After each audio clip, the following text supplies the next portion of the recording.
Squats are back, baby! Woo!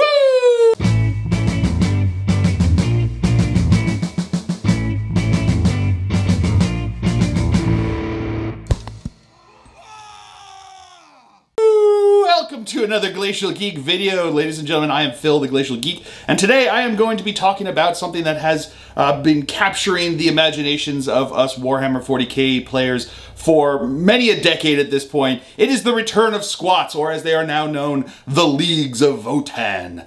The new box set that's coming out is super sweet. I think it's got everything you really need to start off an army here, basically giving you enough for a patrol. You've got 2 troop choices that you have there, the only troop choices that are available to the army at the time. You have a couple HQs that you can add in there. You've got some the bikers, which are the outriders. What are they called? Fast attack options that you have there, and it's got a very good core set of models to really start you off on these Leagues of Votann. They're also the only ones that are available right now when this box is going to be released. The other ones are going to be coming later. They've shown what they're going to have, and I think at this point everything's been revealed that has been in the codex, and you can see that it's going to be a lot of fun. I think the aesthetic that they've gone with here is really interesting. I think it's fun. It's like this middle ground between like the minor aesthetic that you have from the Genestealer cults along with the heavy power armor guys of the Space Marines, and it's like a fun, cool amalgamation of the two. And I think that the future tech that they have here, allowing them, showing that kind of that they've continued on despite the, the crushing weight of the Mechanicus keeping back human development. The Leagues of Votann were not held back by that, and they've gone forward with some really cool things. And I think it's going to be really interesting to see how these guys develop and what they become. I think the box is cool. I think they've got some cool models in there, and I think that it'll be interesting to see where they fall. I know there's a lot of people out there that have already come up with the assumption that they are going to be broken, and then there's some of those that have come up with that assumption just because it's the new army, and I mean, I guess time will tell. I often find myself, blindsided by a lot of these, but looking through this book and seeing what they can do, I think they're going to be strong, but I don't foresee them being, the meta-breaking armies that some of the other armies have been recently in 9th edition. I think they've done a pretty good job of creating a good balanced force that'll be interesting to see how they play. They're a bit slower than a lot of armies, which in this game, in this day and age, when you are where board control is very important, holding on to objectives is very important, that becomes a big deal, the fact that they are slower. They're advancing 3 inches or 6 inches if you've got the advanced one, so it's like the vehicles and the bikes and stuff like that. But and movement is like 5 for your basic troop choice there. So at most you can move, what is that, 8 inches plus 8 inches that you're moving there. So that's holding you back. It's holding you back from most other armies. I mean, there are other armies that have, like I think, what is it, the demons that just came out, they have basic troop choices that move faster than that. So it'll be interesting to see how that plays out, how that affects how the game goes forward with them, and how they're able to hold up. I mean, mobility isn't everything in this game, but board control is a pretty big deal in 9th edition. So if they're not able to keep up with that, it'll be interesting to see how they manage to go forward with this. But with that said, you guys probably have seen all the book already, but if you haven't, you can find out soon. It will be it's on pre-order right now if you're watching this video, or perhaps if you're watching this video in the future, it is already available to order the box set. And I think the codex is going to be coming out soon afterwards. I'm not sure exactly when. They don't trust me with that information, apparently. But I wanted to give you, as opposed to just going through the book and just kind of reading the book to you, I decided that I'm going to give you the top 5 things that I noticed when going through this book, and things to keep in mind that I think are going to be interesting going forward for the army, as well as how they're going to be going forward as an army in the meta. Note number 1, those bikes, those cool looking bikes, the Pioneers, they are OBSEC. So there are 2 units that are OBSEC in this book. It is the Hearthkin, which are the basic troop guys that you have there. The only real troop choice that you have available in the codex as of right now. I'm sure they're going to expand the army later in other editions and stuff like that. But for now, you have 1 troop choice that you have available to you. But the Pioneers, which are the bike squads, are also OBSEC, which goes to help with what I was talking about in my intro there, where they're not as fast and board control is more of an issue. Now they're fast-moving bikers who can move 12 inches are going to have access to OBSEC, are going to be OBSEC. So now you have OBSEC bikers moving 12 inches. You know, I know that, you know, Dark Angels have access to making their bikers OBSEC, and they can move 14 inches. So again, slightly slower than your usual bikers, but they're basically the same movement as jump packs. So it's like having jump pack guys that have OBSEC, which is cool, built in, just built in. If you just got the, you know, the usual things, if you fit all the stuff to make a Battleforged Leagues of Votann list, your bikers and your Hearthkin are going to be OBSEC, and I think having the bikers be OBSEC is an interesting way to kind of ameliorate some of the pressure of having a very slow army where board control is important for the game. Note number 2 in this army book, looking into it, is something that I think has been talked about extensively by a lot of people and saying that it is broken or whatnot, but that is the judgment tokens. That is basically their thing. That's their thing. That's the thing that like kind of defines them as a force going forward, that makes them different. Like the, you know, the demons have their, you know, invul save that's not an invul save and so forth. And this is what they have. They have these judgment tokens that they give out to enemy units. And there are basically 3 main ways to give out a judgment token. You give a judgment token if a unit kills a Votann unit.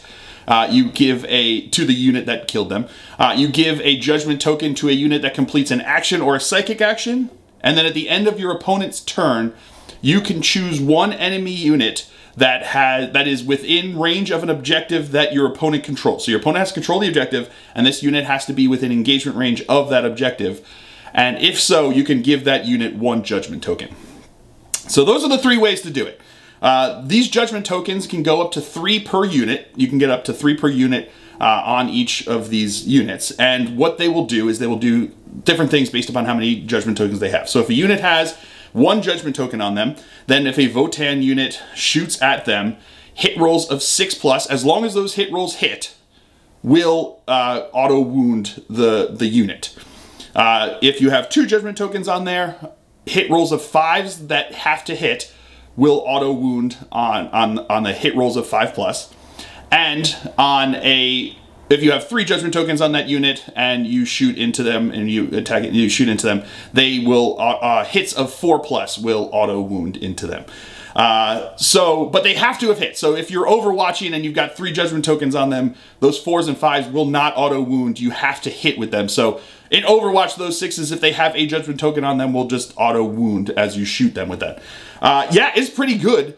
But the fact is, if you have a lot of enemy units out there that are going to have a lot of tokens on them, they are beating you really badly. And you need those to stay in the game. So the way I see these judgment tokens working is that they are a way to keep the Leagues of Votann competitive within a game, even if you're starting to get your butt kicked. It gives you like, it's like giving the blue shell to 7th place in Mario Kart to allow you to knock back first place there as you're just trying to keep up. It's a keep up mechanic that you have there. So you're moving slightly faster because of this. Because the only way that you're going to have a lot of them on there is either they are slaughtering your army, which aren't cheap. You know, the point-wise there, they fit a middle ground. They're not like dirt cheap like Gene Stealer Cult or dirt cheap like, you know, Imperial Guardsmen. You're talking about some pretty elite forces that you have here. So you're not going to have like an extensively huge amount of Votann units on the board giving out judgment tokens as they die. And if they're completing all these actions, they're beating you on the secondaries if that's what they're going to be doing there. And a good player is going to know not to take a whole lot of action-heavy secondaries if you're playing against a Votann person, since you know that you're going to be giving up these judgment tokens that are going to help them along. And you can give out 1, so at the end of at the enemy's turn. So if they go second, you're giving out 4 maximum that you can use during the game. If you go, I guess if you go first, if you go first, you're only giving out 4. If you go second, I guess you can give out 5, but they're only going to be useful for Overwatch at that last turn 5. And if your opponent's charging you turn 5, things are, I guess at that point, if things are that close that your opponent is making charges on the end of turn 5, then maybe, yes, you want to have that ability to Overwatch with a little bit of help. But you're not giving out a whole lot of them here. There are other ways to do it, like with certain leagues and certain leagues that you have there, certain abilities that you have to give out a few more, but not an extensive amount. Your opponent is not going to have 3 judgment tokens on every single unit out there. Just because of the way that the game plays. This is not going to happen.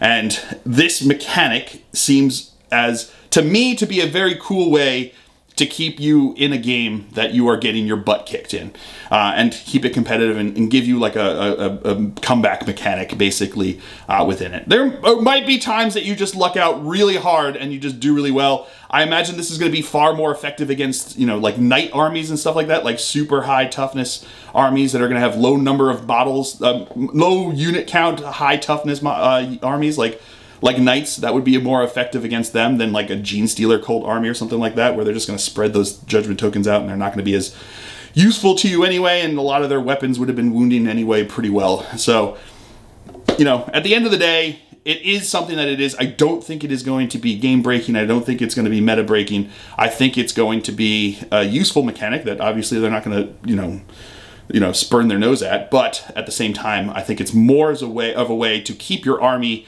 continuing to be competitive in a game where you're kind of getting your butt kicked, since that's the only way that you're really giving out a whole lot of tokens, is if you're getting your butt kicked. Note number 3 is going to be the Void Armor rule. Now this is a rule that currently, if I look through properly, and I think I did, you know, it is me, but every unit in this codex has Void Armored. And Void Armor gives you 2 rules. One is basically Armor of Contempt. You're reducing the AP of all shooting attacks going in, or all attacks going into them by 1. So you basically gives this army Armor of Contempt. And it also makes it so that your opponent cannot reroll the wounds or damage into you. So you can still reroll hits into you, but cannot reroll wounds or damage into you, which is pretty effective. There's a lot of things out there that can help you reroll wounds, and that can make a big difference. So lightning claws are not a big deal to you anymore.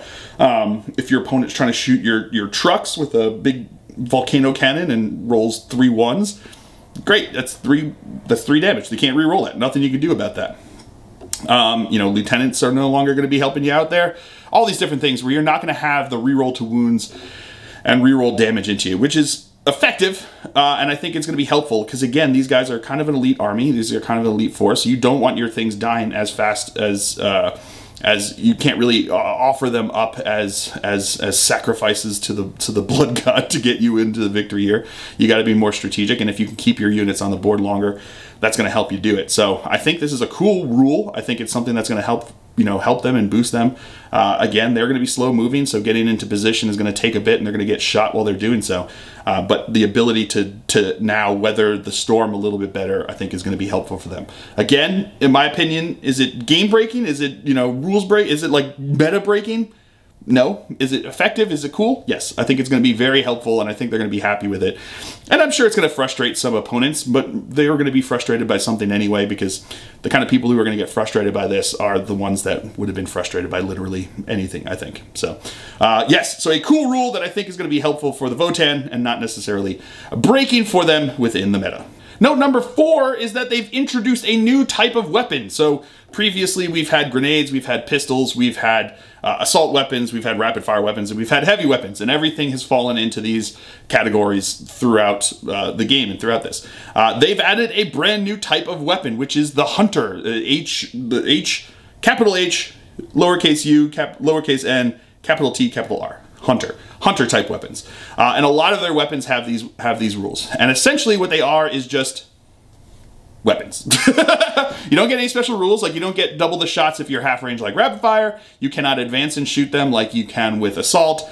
But the benefit is that they don't suffer penalties for moving like with heavy. So essentially these weapons are going to be stronger than would have, assault weapons, but they don't suffer the penalty for moving like you would with a heavy. So it's not like, you've got a lot of these weapons that are going to have these rules that have Hunter. They just have a number of shots. It's basically Hunter and a number. It's the number of shots that you get to shoot there, but they are not affected by moving with them like you would with a heavy weapon, but they don't get any of the benefits like of being in half range or of advancing and shooting with them like you have with rapid fire and assault. So just kind of cool. It's an interesting mechanic, and I think it kind of works well with the thought of the Votann, where they're just kind of like trudging along and continuing at like a slow pace as they march up the table towards you and march forward into the enemy there. And they're going to have these weapons that are just not going to be affected by their slow amount of movement that they got to do. So it makes it so that they don't have to like jump into position and then start shooting. They can shoot as they're moving up and not be really detrimented by doing so. But at the same time, they're not like a rapid force, so they're not really looking to assault forward with these weapons, and they're not looking to like, do whatever. So they're going to be good. I think they're going to be good. I think that it's going to be, I don't think you're going to miss any of the special rules like rapid fire or assault. It makes it more effective, obviously, at full range than rapid fire, less at half range than rapid fire.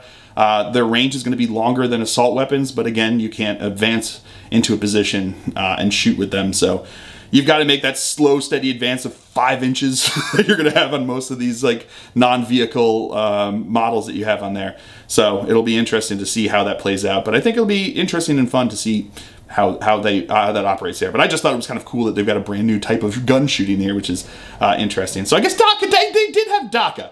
So they did introduce DACA, which had its own mechanics as well. So I guess this isn't like the only new one that's like very faction specific, but it's one of the newer ones. So it's kind of fallen in the same lines as DACA there.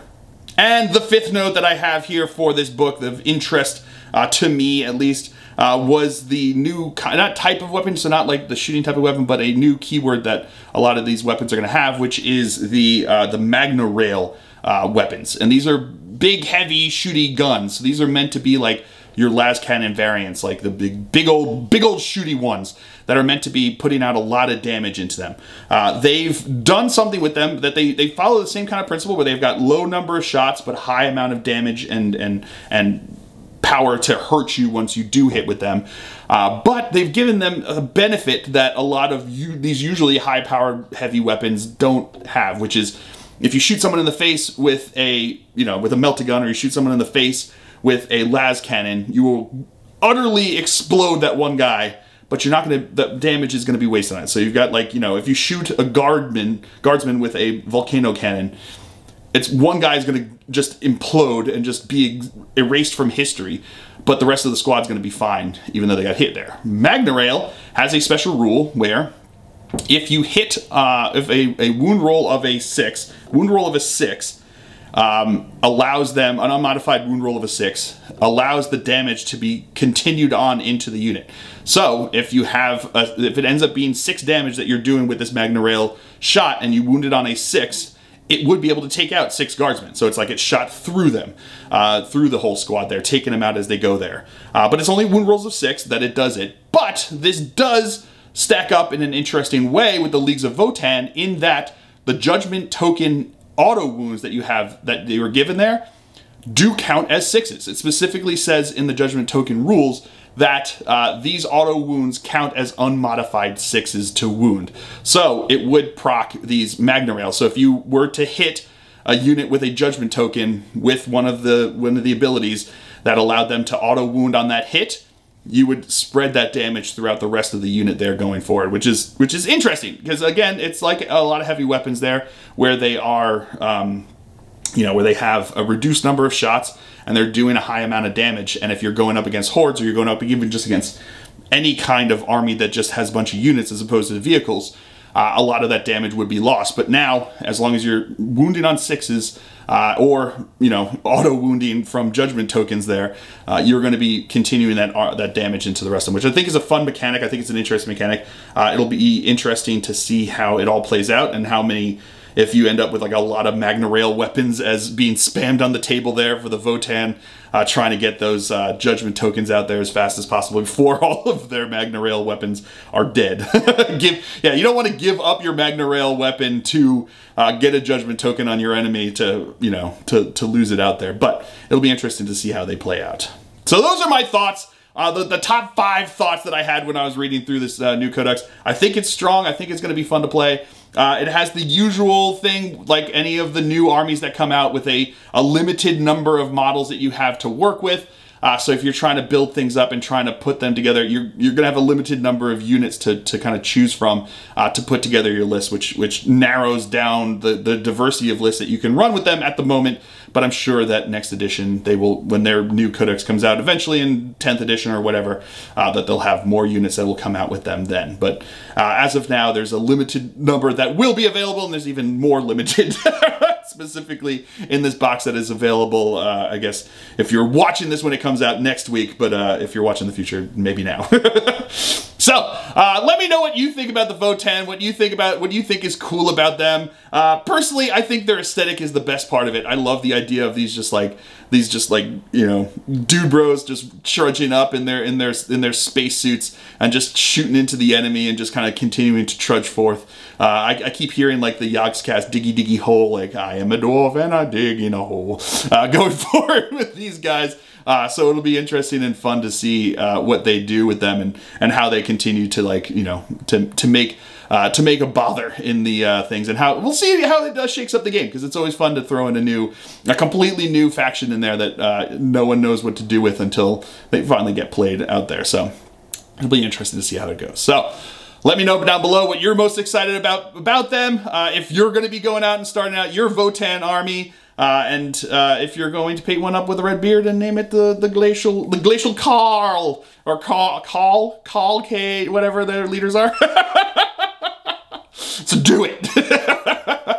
But anyway, I hope you guys have all enjoyed this. I certainly have. I have been Phil, the Glacial Geek, as always. And until next time, stay safe and have fun.